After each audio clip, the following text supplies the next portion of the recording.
Luke Carpenter here. Zach Mahoney here. All around the world on this very, very important year, the globe is wondering, Americans, what are they doing? What are they up to? What's going on with them? I'm asking that same question myself, Luke. And we figured we are here at the zoo at BIR. There's no better place to answer that question. I agree. So let's go find some answers. With nothing but determination and a need for important reporting in our hearts, we set foot into the zoo. And our evening began the only way it really could have, with a grown man confessing to a crime live on camera. After that, we decided we need a drink. Thank God I'm a good boy. Luke Carpenter here, 106.7 WJJY. I'm here with one of the many fine men that is behind the scenes here at the Judges Bar. What's your name, sir? My name's Tyler. Tyler, nice to meet you. Now, the Judges Bar is, it's a legend here. I mean, this is where you find everybody goes to the Judges Bar. Everyone's at Judge's Bar, and the fireworks are now going to start. Nice. That's right. That's why we have the microphone. We timed this perfectly. We right? did, right? Right on. So tell me about the history. How long has the Judges Bar getting going? So Judge's Bar officially, if you want to go officially, started in 1978. A gentleman started this bar on a pair of sawhorses with a 2x12 and a bottle of Yeg. And he set it out, and it was for people to come and talk racing. And it's evolved into this many, many years later. There's actually a third generation that it's been handed down to that the bar's been going on. Now, one of the great things about the Judges Bar is that if you're a race fan, you can come by here and you can see racers, crew, anybody. I mean, I know Ron Capps and Tron have been around here. Do you have any stories about just running into legends out here? Yeah, so I'm relatively new to Judges and BIR. Yeah. So my first year was 4 years ago after COVID. And my fiance comes up and she's like, hey, this guy's named Ron, he's gonna pour shots with you. I have no idea who Ron Capps is. I probably spent 40 minutes pouring shot with Ron Capps. And we go out the next day to watch racing and she's like, oh, hey, you know that guy you're pouring shots with right now? She's like, yeah, it's him in that Napa car. No idea. So Ron Capps is one of the most down-to-earth people. You never ever know he's a racer. He loves to come out here. He'll spend hours out here talking with fans, pouring shots, and just having a good time. You get a lot of races out here. There's a reason he's the king of the zoo, as they call him. Absolutely the king of the zoo. Despite all of the chaos happening 24/7 at the zoo, it was hard to ignore or miss the influence that Ron Capps had on the people of the zoo. 7.5 the Power Loon, Zach Mahoney on the scene. We are out here in the zoo, and we were with the curator of this wonderful thing that you see behind us. Capps Curve. Capps Curve, and the woman who put it all together right here, Miss Dawn. Dawn, you've been you're no stranger to this. You're no rookie to the zoo. Is that correct? Correct. 35 years. Do you remember your first? Yes. It was way smaller than this. Way smaller. Anything, just a motorhome and nothing. Motorhome and nothing, but then so over 35 years you've been able to grow it into Capps Curve, just a giant party place. It looks like you got so much that is that's really set up out here. Yeah, well, and I hear that it's easy to be a fan, and the more you're a fan, the more you build. That's right, and the more you have fun, I suppose. You had Mr. Capps out here himself a couple years ago as well. We did last year, actually. Yep. Last year? And I talked to him today. He's supposed to be hopefully out today. So it looks like we're going to be staying around for a little bit until we see Ron then. Okay, fantastic. I'll be up. I'll be up waiting.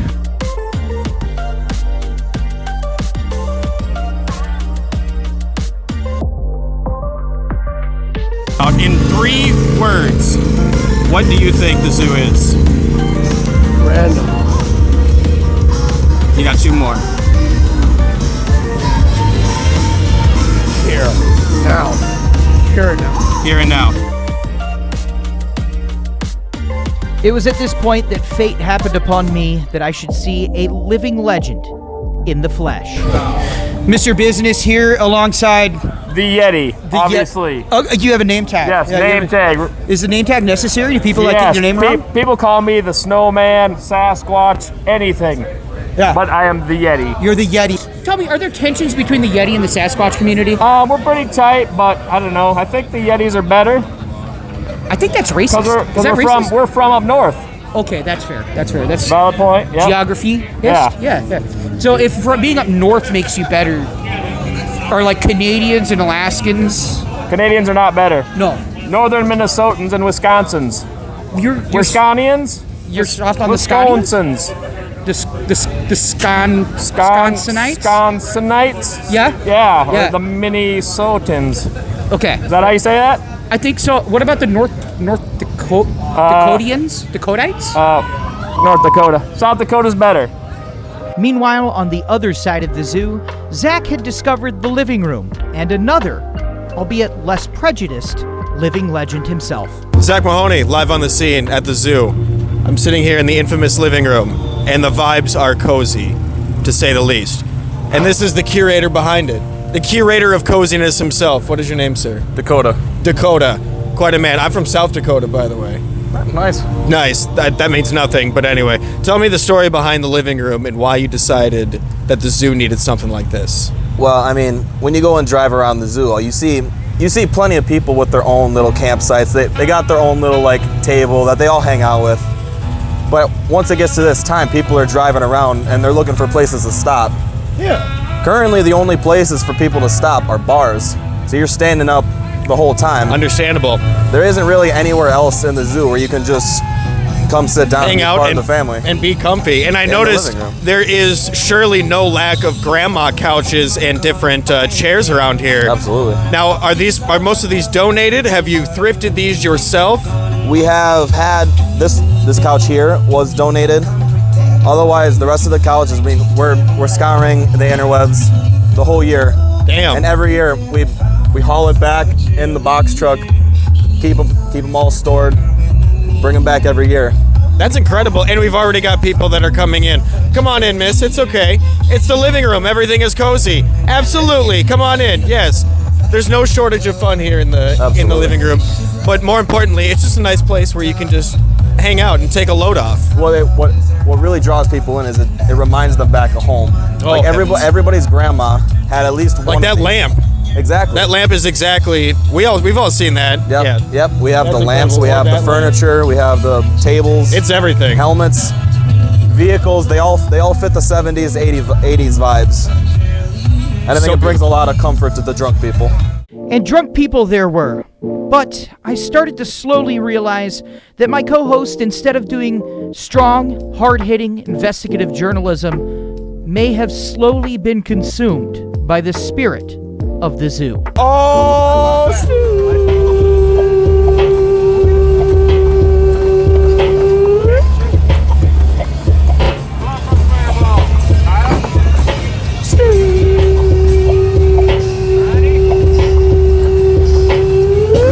Under the influence of nothing but his finest suit, Zach transformed into his alter ego, the mayor.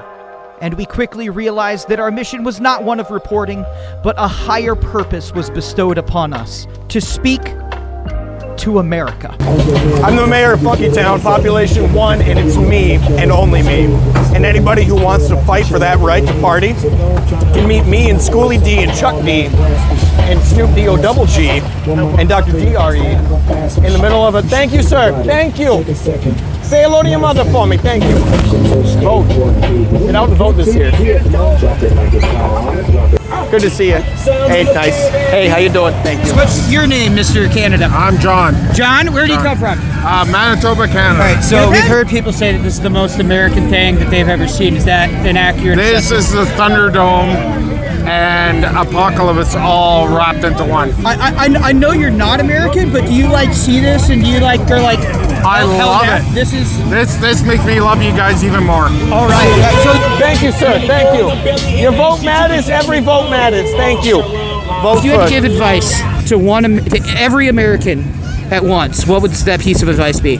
Come to BIR to the zoo. Yeah. You gotta come to the zoo. And use protection. Okay. All right. There you go. If you had to give advice to every American on Earth, what piece of advice would you give? They all gotta come to Brainerd. Yeah. And what about you? I want world peace to prevent forest fires. Okay. So Smokey the Bear. Hey, look at my back. She has Smokey the Bear on her back. Any advice that you could give people coming here for the first time, what would it be? Band-Aids. Band-Aids? Band-Aids. Band-Aids. Okay, so clearly not much could be found in ways of wisdom at the zoo, but maybe it doesn't have to. Maybe that's the beauty of the whole thing, is that the zoo has no higher purpose. The zoo is about cracking open some brews and partying with 10,000 of your best friends. And it doesn't matter if they're Canadian, American, European, African. It doesn't matter. It's just about having a good time. And maybe that is what America is all about. It's just unexplainable. Yeah. You know, it's a big field in the middle of the racetrack, and everyone turns this place into a community. You know, everyone's out here to have a great time. We all just have fun. There's no drama. We love to watch the cars race. We love the party. We love all the people. Everybody's super nice. You get a crowd of 10,000 people that are all wasted, and there's no fights. Everybody just is on the same wavelength and energy, and everybody loves each other. And we have an eagle, an American eagle. Sir, can I interest you in giving one piece of advice to all Americans? America, yeah. Right the on. Right the on. Right the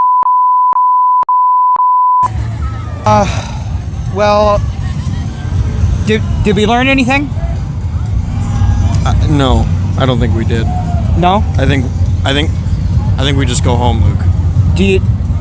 Let's never talk about this again on Monday. Don't put this online. Don't put any of this online. This needs to stay hidden.